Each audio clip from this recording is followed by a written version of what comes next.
Let's talk about purgatory. What is purgatory? I think for the people of today you can explain purgatory by using the phenomena of addictions. What is an addiction? Addiction is when you are bound to matter, when you're enslaved by matter. Your soul wants something, but your body wants something else. With addictions, you want to get rid of something, but it's very hard because your body doesn't want to get rid of it. Your body is sort of enslaved to the satisfaction that matter gives you. It might actually also be psychological, because psychology is, let's say, it's a part of the territory between the extremes of the soul and matter.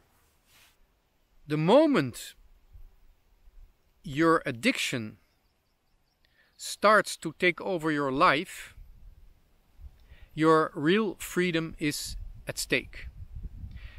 Your freedom to give meaning to your life is at stake. An addiction makes life meaningless. And how do you get rid of it? I am convinced that the moral question is at the core of this problem. The moral question is at the core of every addiction. What is the moral question of addiction? Where did I sin? To what extent the addiction is my own fault? In fact, at the beginning of every addiction there is always a sin. It might be a small sin, but it is a sin. As addiction grows, the sin can become bigger. The first cocaine you bought because you were rich. But as you became addicted, you had to steal for getting this cocaine. So the sin became bigger. And with that, your self-condemnation by your conscience also became bigger. So in fact, your body and your psychology took over. And the moment when you realize that you're addicted, you have to make a choice. Do I want to fight for my freedom, or do I take the easy way? Do I deny my addiction? Do I just let it go and have a meaningless life? Do I want to fight or not?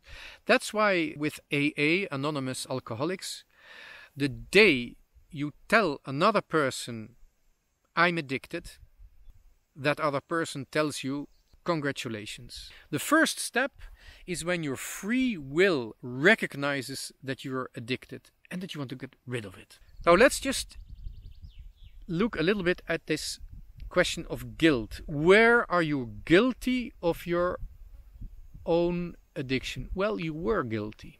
Of course you were guilty.